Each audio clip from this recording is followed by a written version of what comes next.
അല്ലാഹു ഖുർആനിലൂടെ പഠിപ്പിച്ചിട്ടുണ്ട്. അല്ലദീന യുഅ്മിനൂന ബിൽ ഗൈബി വയഖീമൂനസ് സ്വലാഹ വമിമ്മാ റസഖ്നാഹും യുൻഫിഖൂൻ. എന്നെ കാണാതെ വിശ്വാസം ശരിപ്പെടുത്തി നടക്കുന്ന ആളുകൾ അവരാണ് എൻ്റെ സഹോദരങ്ങൾ, അവരെയാണ് കാണാൻ ഞാൻ ആഗ്രഹിക്കുന്നത് എന്ന് നബി സല്ലല്ലാഹു അലൈഹി വസല്ലം പറഞ്ഞു. അപ്പൊ ഒന്നാമത്തെ അടയാളം ഖൽബ് കൊണ്ടുള്ള പ്രവർത്തനമാണ്, അതാണ് ഈമാൻ. രണ്ടാമതായി പറഞ്ഞത് വിശ്വസിക്കാണല്ലോ വേണ്ടത്. രണ്ടാമതായി പറഞ്ഞത് വയുഖീമൂനസ് സ്വലാഹ, അവയവങ്ങളുടെ പ്രവർത്തനമാണ്. അവർ നിസ്കാരം നിലനിർത്തുന്നവരാണ്. ഒരുപാട് തഫ്സീറുകളുണ്ട് ആ ആയത്തിൽ, എല്ലാം ആ ആയത്തിൽ പറഞ്ഞതിന്റെ പരിധിയിൽപ്പെട്ടതാണ്. യുഖീമൂനസ് സ്വലാഹ, അവർ നിസ്കാരം നിലനിർത്തുന്നവരാണ് എന്ന് പറഞ്ഞാൽ നിസ്കരിക്കുന്നവരാണ് എന്നല്ല. അങ്ങനെയാണോ പറഞ്ഞത്? അങ്ങനല്ല. യുഖീമൂന സ്വലാ എന്നാണ്. നിസ്കരിക്കുന്നവരാന്ന് പറയാൻ യുഖീമൂന സ്വലാ എന്ന് പറയണ്ട. നിസ്കരിക്കുന്നവർ എന്ന് പറയാൻ യുസല്ലൂന എന്ന് പറഞ്ഞാൽ മതി. പക്ഷെ അങ്ങനല്ല അള്ളാഹു പറഞ്ഞത്, യുഖീമൂന സ്വലാ എന്നാണ്. നിസ്കാരം നിസ്കരിക്കേണ്ടതുപോലെ നിസ്കരിക്കുന്നവരാണ്. അതുകൊണ്ടാണ് ജലാലൈനിയിലൊക്കെ കൊണ്ടുവന്ന തഫ്സീർ യതൂന ബിഹാ ബിഹുഖൂഖിഹാ, നിസ്കാരത്തിന്റെ സർവ അർഹതകളോടുകൂടെയും നിസ്കാരത്തെ കൊണ്ടുവരും. അതിന്റെ ഫർളും ഷർത്തും സുന്നത്തും ഒക്കെ പാലിച്ച് ലാഹിരിയും ബാത്തിനിയുമായ എല്ലാ ഹക്കുകളോടുകൂടെയും നിസ്കരിക്കണം. ലാഹിറായ ഹക്ക് എന്ന് പറഞ്ഞാൽ ഷർത്തും റുക്കുനും സുന്നത്തും ഒക്കെ പാലിക്കുന്നതോടുകൂടെ നിസ്കാരം ഫസാദാകുന്ന കാര്യങ്ങളിൽ നിന്നൊക്കെ ഒഴിവായി മക്രൂഹാത്ത് പോലും ഒഴിവാക്കിയിട്ടുള്ള നിസ്കാരം. ഫസാദാകുന്ന കാര്യങ്ങൾ ഒഴിവാക്കാന്ന് പറഞ്ഞാൽ നല്ലോണം ശ്രദ്ധിക്കേണ്ടതാണ്. ഇപ്പോൾ യുഖീമൂന സ്വലാ എന്നുള്ളതൊക്കെ കുറഞ്ഞു വരികയാണ്. നിസ്കാരം ഫസാദാകാന്ന് പറഞ്ഞാൽ അതിന്റെ ഏറ്റവും പ്രധാനപ്പെട്ട ഒരു വിഷയം എന്താന്ന് വെച്ചാൽ ജഹിലാണ്. നിസ്കാരത്തെ പറ്റിയുള്ള അജ്ഞത, അറിയില്ല ഒന്ന്. എന്നാൽ അറിയാൻ ശ്രമിക്കൂല. അങ്ങനെ നിസ്കരിക്കും. ഒരാൾ നിസ്കാരം വീക്ഷിച്ച് നോക്കിയാൽ നമുക്ക് പെട്ടെന്ന് മനസ്സിലാവും. അയാളെ കുറ്റപ്പെടുത്താനല്ല, അയാളെ നന്നാക്കാൻ വേണ്ടിയിട്ട്. നിസ്കാരത്തിൽ ഇന്ന് 90% ആളുകൾക്കും പറ്റുന്ന ഒരു അബദ്ധം തുമനീനത്തിന്റെ കുറവാണ്. അതുകൊണ്ടാണ് തുമനീനത്ത്, ഇബ്നു ഹജർ തങ്ങളൊക്കെ തുമനീനത്ത് ഒരു ഫർളായി വേറെ എണ്ണി. നിസ്കാരത്തിന്റെ ഫർള് 17. ഈ തുമനീനത്ത് അങ്ങനെയാണ് പരിഗണിക്കട്ടെ നിർത്തിയിട്ട് ഒരു ഫർളായിട്ട് തന്നെ വേറെ എണ്ണിയതാണ്. ബാക്കിയുള്ള കിതാബുകളിലൊക്കെ 14, 13 എണ്ണിയത്. തുമനീനത്ത് അടങ്ങി താമസിക്കുക എന്നുള്ളത് ഇല്ലാത്തൊരു വിഷയമാണ്. ഒരാൾ നിസ്കരിക്കണമെന്ന് വീക്ഷിച്ചു നോക്കും. വാച്ചിലേക്ക് നോക്കണം, നിസ്കാരം വീക്ഷിക്കണം. എന്താണ് നിസ്കരിക്കുന്നത്? ളുഹ്റാ നിസ്കരിക്കുന്നത്. 4 റക്അത്തുള്ള ളുഹ്ർ. ആ 4 റക്അത്തുള്ള ളുഹ്റിൽ സുന്നത്തൊന്നും വേണ്ട, ഫർള് ഫർള് മാത്രം ചെയ്താൽ മതി. 4 റക്അത്തുള്ള ളുഹ്ർ പരമാവധി സുന്നത്തുകളൊക്കെ ചുരുക്കി കഴിവിന്റെ പരമാവധി ചെറിയ സൂറത്തൊക്കെ ഓതി ഒന്ന് ളുഹ്ർ നിസ്കരിക്കാൻ ഏറ്റവും ചുരുങ്ങിയ ഒരു ടൈം ഒരു 7 മിനിറ്റ് വേണം. കാട്ടിക്കൂട്ടാനല്ല, അതിന് 1 മിനിറ്റ്. എന്നാ ഈ കുത്തി മറിഞ്ഞ് റെഡി ആയിട്ട് വരുമ്പോഴേക്കിന് 2 മിനിറ്റ് കൂടി ആയാലും അപ്പൊ സലാം അടക്കം കിട്ടുന്നുണ്ട്. പിന്നെ നിസ്കരിക്കാൻ അറിയില്ല എന്നെങ്ങനെ തിരിയാന്നറിയോ? അവൻ്റെ വാപ്പയും അമ്മയും മരിക്കുമ്പോൾ തിരിയും. ഉസ്താദ് നിങ്ങൾ നിസ്കരിച്ചോളി. അപ്പൊ എന്താ നീ നിസ്കരിച്ച? എനിക്കറിയില്ല. കുറച്ച് കഴിയുമ്പോഴവരായി പറയാം, ബാപ്പാക്ക് ഈ ലാസ്റ്റ് ഘട്ടത്തിലെങ്കിലും ഞാൻ ബാപ്പാനെ സ്വീപ്പാക്കേണ്ടത്, ഇവരെ ഞാൻ സ്വീപ്പാക്കി. ഇന്ന് നിസ്കാരെങ്കിലും നല്ലൊക്കെ കിട്ടിക്കോട്ടെ എന്ന് ആഗ്രഹിക്കുന്നവർ പറയും, ഉസ്താദ് നിങ്ങൾ നിസ്കരിച്ചോളി. നിങ്ങളെ ബാപ്പാൻ്റെ നിങ്ങൾ നിസ്കരിക്കാണ് കൂടുതൽ നല്ലത്.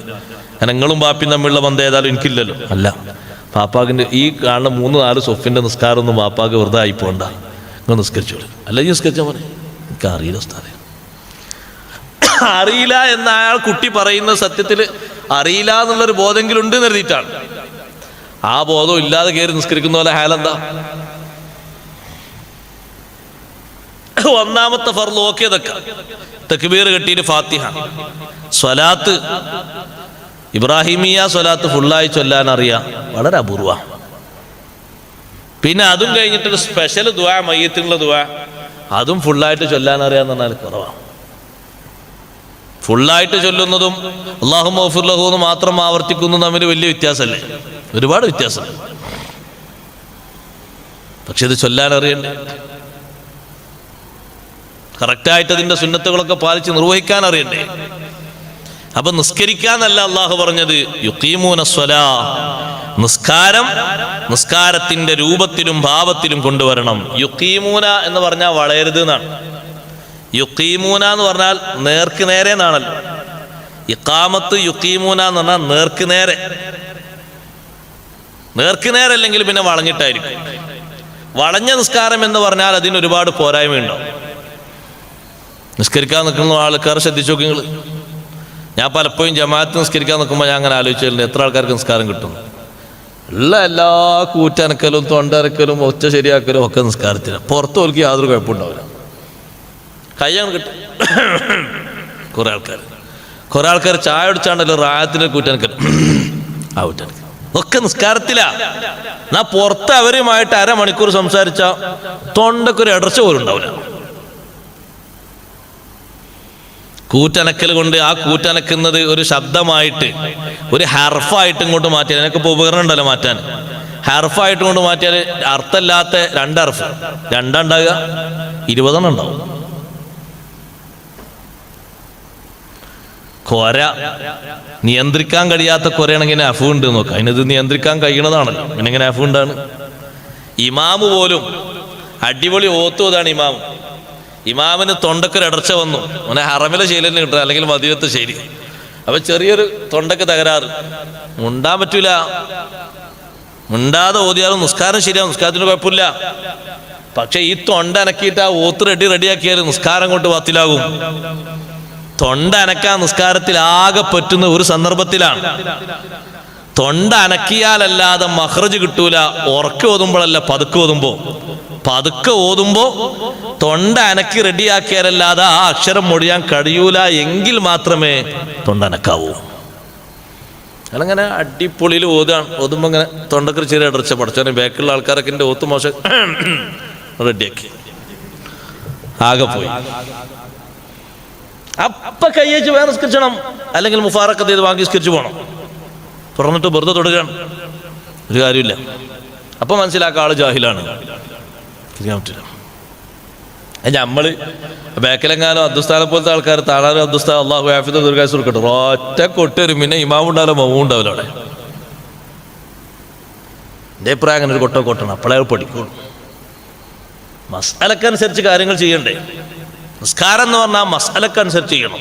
ഇങ്ങോട്ടും തെറ്റാൻ പറ്റില്ല, ഒരു മാർഗം തെറ്റാൻ പറ്റില്ല. അപ്പോൾ ഒന്ന് ആലോചിച്ച് നോക്കി.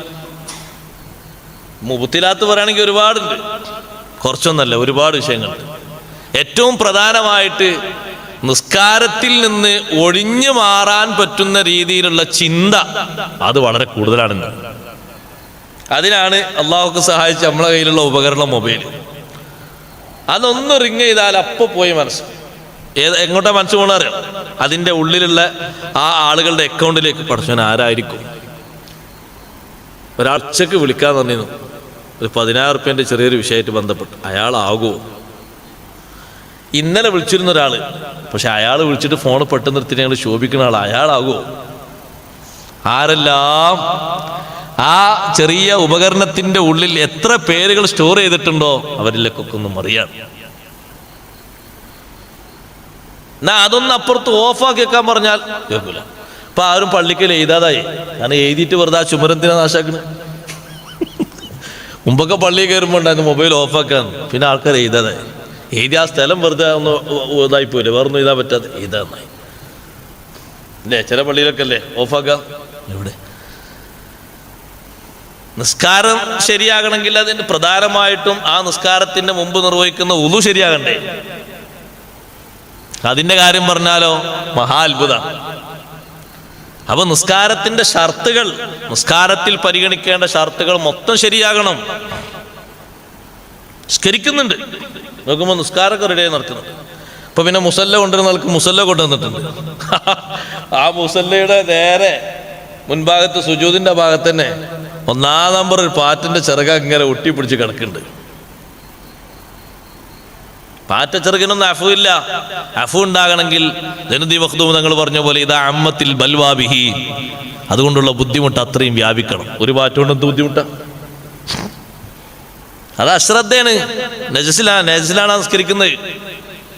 പിന്നെ വേറൊരു മുസല്ല, അതൊക്കെ നമ്മൾ കണ്ടതാ. ഇപ്പൊ ഇതിനോട് കാണാൻ പറ്റിയൊരു അള്ളാഹു തന്നൊരു സഹായമാണ് ലോക്ക്ഡൗൺ കൊണ്ട്. എത്ര ചീത്തറുണ്ടെന്ന് പറയും, ഇതെല്ലാം പറഞ്ഞു അള്ളാഹു. ഓർക്ക് പൊരുത്തപ്പെട്ടാലും ശരി, പൊരുത്തപ്പെട്ടാലും ശരി, ഇതൊന്നുമില്ല. ഓല് സ്വീകരിച്ചാലും ശരി, സ്വീകരിച്ചാലും ശരി. ഇത് എവിടുന്ന് ഓർത്തുകൊണ്ടിരാണ് മുസല്ല. ഒറ്റ മുസല്ല ഇവിടുന്ന് പള്ളിയിലാ കൊണ്ടുതന്നെ. ആ മുസല്ലയിൽ മുഴുവൻ, ഞാൻ ആ പുരയിൽ ഒറ്റ മണ്ണാശ്ശേരി ഉണ്ടാവില്ല, മുഴുവൻ അതിലുണ്ട്, മാറാമിലെ മുഴുവൻ. നജസല്ലേ, എങ്ങനെ ശരിയാകാനാ? വിട്ടുവീഴ്ചല്ലേ ഇതിന്? ഓന് സംഗതി ഓന്റെ ആരോഗ്യം നോക്കുന്നത്, നിസ്കാരം ശരിയാണല്ലേ നോക്കണ്ടേ? ആ മുസല്ലയുടെ നേരെ മുന്നിൽ നല്ല ചുരുക്കുള്ള മുസല്ല, പക്ഷേ അതിന്റെ നേരെ മുന്നിൽ സുജൂദിന്റെ മുന്നിലായുള്ള സ്ഥലത്ത് കെട്ടിപ്പിണഞ്ഞ് കിടക്കുക. എന്നിട്ട് അതാണ് നിസ്കരിക്കാൻ കൊണ്ടിരുന്നത്. അങ്ങനെ എന്തെല്ലാം ആളുകൾക്ക് ഇപ്പോൾ ഓട്ടമൊന്നൊരു പ്രശ്നമല്ല. ആളുകൾക്ക് ഓട്ടാന്ന് പറഞ്ഞാൽ ഇതേപോലെ വലിയ ഓട്ടൊക്കെ ഉണ്ടാണ്, എന്നാലേ പ്രശ്നമുള്ളൂ. തുണിയിൽ ഓട്ടുണ്ട്, ഉസ്താദെ ആരും നോക്കാന്നാ പോലെ, എന്താ പ്രശ്നം? ഒരാൾ ചോദിക്കും, നോക്കിയെങ്കിലല്ലേ പ്രശ്നമുള്ളൂ, ഓട്ടൊക്കെ നോക്കാതിരുന്നാ കുഴപ്പമില്ലല്ലോ. നമ്മൾ പഠിച്ചവരായിട്ടുള്ളതല്ല, അവനെ കഴിച്ചിട്ട് നിസ്കരിച്ചാൽ പോരാ. ഓരും പഠിച്ചവനായിട്ടുള്ള ആരും നോക്കാത്തൊരു സ്ഥലത്ത് ആവശ്യമില്ലാതെ തന്നെ നഗ്നത വെളിവാക്കാൻ പാടില്ല എന്നല്ലേ ശരീഅത്തിന്റെ നിയമം? ഹറാമല്ലേ? ആവശ്യമില്ലാതെ നഗ്നത വെളിവാക്കാൻ പാടില്ലല്ലോ. എന്നിട്ട് ഈ ഓട്ടമുള്ള തുണിയേറ്റ് അങ്ങാടിക്ക് ഇറങ്ങുമ്പോഴോ നല്ല ഇസ്തിരിട്ട തുണിയേറ്റാ വരുന്നത്. നിസ്കരിക്കുമ്പോഴാണ് ഏറ്റവും നല്ല വസ്ത്രം ധരിക്കേണ്ടതെന്ന് അള്ളാഹു പറഞ്ഞു. യാ ബനി ആദമ ഖുദൂ സീനത്തക്കും ഇൻദ കുല്ലി മസ്ജിദിൻ. മനുഷ്യന്മാരെ, നിസ്കരിക്കുമ്പോൾ നല്ല വസ്ത്രം, നല്ല ഫ്രഷായ വസ്ത്രം, നല്ല വൃത്തിയുള്ള വസ്ത്രം നിങ്ങൾ ധരിക്കണം. കല്യാണത്തിന് പോയാൽ അവനെ കണ്ടാൽ കൈ കൊടുക്കാതെ പോരാൻ പറ്റില്ല, കാരണം അത്രയും ഡീസൻ്റ് ഉള്ള വസ്ത്രമായിട്ട് വന്നു. പള്ളിക്ക് പോരേ നിസ്കരിക്കുമ്പോഴോ പടച്ചവനെ ഇസ്തിരിപ്പൊട്ടിയോട്, ഇപ്പോൾ ഇറങ്ങിയ ഇസ്തിരിപ്പൊട്ടിയോടൊന്നും തന്നെ ചുളിവ് മാറൂല, അങ്ങനെ ചുളിഞ്ഞ് ചുക്ക്. എന്നാ പിന്നെ അതിനെ മണം അടുത്തു കൂടി പോകാനും പറ്റൂല. അതൊന്നല്ല നിസ്കാരം എന്ന് പറഞ്ഞാൽ, യുഖീമൂന സ്വലാ എന്ന് പറഞ്ഞാൽ നിസ്കാരം അതിൻ്റെ പവിത്രമായ ശൈലിയിൽ. ശബ്ദം കേൾക്കുന്ന സഹോദരിമാരോടൊക്കെ ഞാൻ പറയട്ടെ, നിസ്കാര കുപ്പായം ഒരിക്കലും മുസല്ലയിൽ ചുരുട്ടി വെക്കരുത്, ചുരുട്ടി വെക്കാൻ പാടില്ല. എന്താ കാരണം എന്നറിയോ? ആ മുസല്ല പിന്നെ നിസ്കരിക്കാൻ വേണ്ടി വേറെ ആള് തുറക്കുമ്പോൾ അയാൾ കുറെ സഹിക്കണം. അത് ശരീരത്തിലണിഞ്ഞ വിയർപ്പുകൾ തുള്ളികളൊക്കെ അതിൽ തട്ടിയിട്ടുണ്ടാവും. പിന്നെ മാത്രമല്ല, ഇത് ഈ നിസ്കാര കുപ്പായം കണ്ടാൽ തന്നെ നിസ്കരിക്കാൻ തോന്നൂല. ഞാൻ ആദ്യം ചുരുണ്ട് മടങ്ങി ആകെ തലക്കിണറയിലും കൂടി, തലയിണന്റെ ഉള്ളിലും കൂടി അങ്ങനെ ഉണ്ടാവില്ല. അത് വൃത്തിയായിട്ട് ഹാങ്ങറിൽ തൂക്കിയിടണം. ഒരു നിസ്കാര കുപ്പായം പോരാ, ഒന്നിലധികം നിസ്കാര കുപ്പായങ്ങൾ വേണം. ഇടക്കിടക്ക് അത് അലക്കി പൗഡർ മുക്കി ഇസ്തിരി ഇടണം. ഖുദൂ സീനത്തക്കും ഇൻദ കുല്ലി മസ്ജിദിൻ. നാളെ ഒരു സ്ഥലത്ത് വണ്ടി ഇറങ്ങി, അങ്ങനെ സ്ത്രീകൾക്ക് നിസ്കരിക്കാൻ സൗകര്യമുള്ള സ്ഥലമാണ്. നമ്മളെ കൂടെയുള്ള സഹോദരിമാർ നിസ്കരിച്ച് ഇറങ്ങിയപ്പോൾ വേറൊരു പെണ്ണ് നിസ്കരിക്കാൻ വന്നിട്ടുണ്ട്. ഞാൻ ആകെ അജബായി പോയി. നിസ്കരിക്കാൻ ഒറ്റ നിസ്കാരം, ഒരു പർദ്ദ ഇട്ടുണ്ട് നിസ്കാരം. ആ പർദ്ദ റുക്കു സുജൂദിലേക്ക് പോകുമ്പോൾ കാലൊക്കെ വെളിവാകുന്നുണ്ട്. അപ്പോൾ ഇത് നിസ്കാരം അങ്ങനെയൊക്കെ മതി, യാത്രയിൽ പ്രശ്നമൊന്നുമില്ല. പിന്നെ ആരോടത് പറഞ്ഞു കൊടുക്കണ്ടത്? എന്നാ പിന്നെ ആ പർദ്ദന്റെ കഫോ സമിഅല്ലാഹു ലിമൻ ഹമിദ പറയുകയാണെങ്കിൽ ഇതുവരെ കക്ഷം വരെ ശരിക്ക് കാണാം, എത്ര വലുപ്പുണ്ടെന്നും എത്ര ചുരുക്കുണ്ടെന്നൊക്കെ. ആ രൂപത്തിൽ വ്യാസണ്ടതിന്. അങ്ങനത്തെ നിസ്കാരക്കുപ്പാകുമ്പോഴോ നമ്മളെ ഉമ്മമാരവിടെ ടൈറ്റ് ചെയ്യും, പിന്നെ കൊണ്ടോ മറ്റോ കുത്തിയിട്ട്. എത്ര ശ്രദ്ധിക്കാനുണ്ട്. നിസ്കാരക്കുപ്പായ ധരിച്ചിട്ടുണ്ട്, മുടിയൊരു ഭാഗത്തൂടെ അങ്ങനെ കാണുന്നുണ്ട്, നിസ്കരിക്കുന്നുണ്ട്. ഇത് കാര്യമുണ്ട്. നിസ്കാരക്കുപ്പായ കിട്ടുന്നു, കഴുത്തങ്ങനെ മട്ടത്തിൽ കാണുന്നുണ്ട്.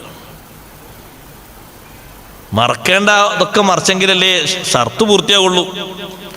അപ്പോൾ യുഖീമൂന സ്വലാൻ അല്ലാഹു തആല വെറുതെ പറഞ്ഞതല്ല, അതിന്റെ ഗൗരവം മനസ്സിലാക്കണം. നിസ്കരിക്കേണ്ടതുപോലെ നിസ്കരിക്കുന്നവർ. ഇമാം ഖുർത്തുബി റളിയല്ലാഹു അൻഹു ഒന്നുകൂടി വിശദമായി പറഞ്ഞു, യുഖീമൂന എന്നുള്ള പദത്തിന് മറ്റൊരു അർത്ഥമുണ്ട്, യുദീമൂന, നിത്യമായി നിസ്കരിക്കുന്നവർ.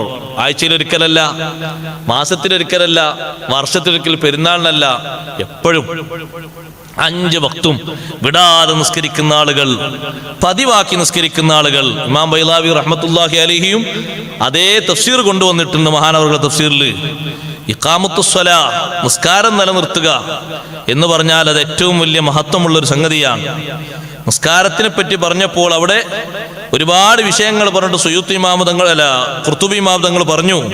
അതിലൊന്ന് അഷ്റഫുൽ ഖൽഖ് റസൂലുള്ളാഹി സ്വല്ലല്ലാഹു അലൈഹി വസല്ലം തങ്ങളെ നിസ്കാരത്തിന്റെ അതേ ശൈലിയിൽ നിസ്കരിക്കണം. തങ്ങൾ പറഞ്ഞല്ലോ, സല്ലു കമാ റഅയ്തുമൂനി ഉസല്ലി, ഞാൻ എങ്ങനെ നിസ്കാരം നിർവഹിക്കുന്നത് നിങ്ങൾ മനസ്സിലാക്കിയോ, നിങ്ങൾ കണ്ടോ, നിങ്ങൾ അതുപോലെ നിസ്കരിക്കണം.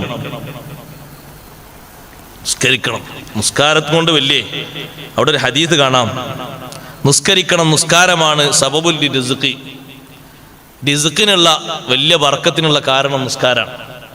കുറേ നിസ്കാരത്തിന്റെ മഹത്വം വിശദീകരിച്ച് ഖുർത്തുബി ഇമാം തങ്ങൾ പറയാണ്, അസ്വലാത്തു സബബുൽ റിസ്ഖ്, ഒരു മനുഷ്യന് റിസ്ഖ് ലഭിക്കാനുള്ള കാരണമാണ്. റിസ്ഖ് എന്ന് പറഞ്ഞാൽ ഭക്ഷണം എന്ന് മാത്രമല്ല, ആരോഗ്യം ഒക്കെ അതിൽപ്പെട്ടു, കുടുംബത്തിലെ സന്തോഷം, മനസ്സിന്റെ സമാധാനം ഒക്കെ. എന്നിട്ട് ഒരു ഹദീത്ത് കൊണ്ടുവരുന്നുണ്ട്, അഷ്റഫുൽ ഖൽഖ് റസൂലുള്ളാഹി സ്വല്ലല്ലാഹു അലൈഹി വസല്ലം തങ്ങൾ അതിരാവിലെ എണീറ്റു, സുബൈന്റെ മുമ്പ്. അബൂ ഹുറൈറ റളിയല്ലാഹു അൻഹു പറയാണ്, രാവിലെ തന്നെ നിസ്കരിച്ചു, ഞാനും നിസ്കരിച്ചു. തങ്ങൾ ഇരുന്നപ്പോൾ ഞാനും അവിടെ ഇരുന്നു. അപ്പൊ എന്നിലേക്ക് ഇങ്ങനെ തിരിഞ്ഞു നോക്കിയിട്ട് തങ്ങൾ ചോദിച്ചു, അശകംത ദർദ, പള്ളവേദന ഉണ്ടോന്ന് ചോദിച്ചു. അതേ നബിയെ, പള്ളവേദന ഉണ്ടെന്ന്. ഖും ഫസല്ലി ഫഇന്ന ഫിസ്സലാത്തി ശിഫാ, എണീറ്റ് നിസ്കരിച്ചോളൂ, നിസ്കാരത്തിൽ ശിഫയുണ്ട്.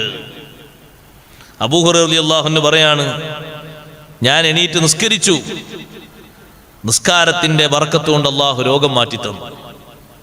അഷ്റഫുൽ ഖൽഖ് സ്വല്ലല്ലാഹു അലൈഹി വസല്ലം തങ്ങളുടെ പതിവാണ്, എന്തൊരു പ്രതിസന്ധി വന്നാലും ഖാമ ഇല സ്വലാ, നിസ്കാരത്തിലേക്ക് നിൽക്കും, അള്ളാഹുവിനോട് ചോദിക്കും.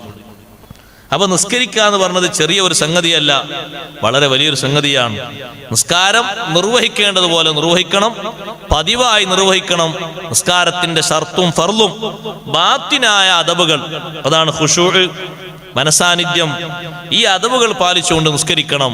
നിസ്കരിക്കേണ്ടതുപോലെ നിസ്കരിക്കാൻ അള്ളാഹു നമുക്ക് തൗഫീഖ് നൽകുമാറാകട്ടെ.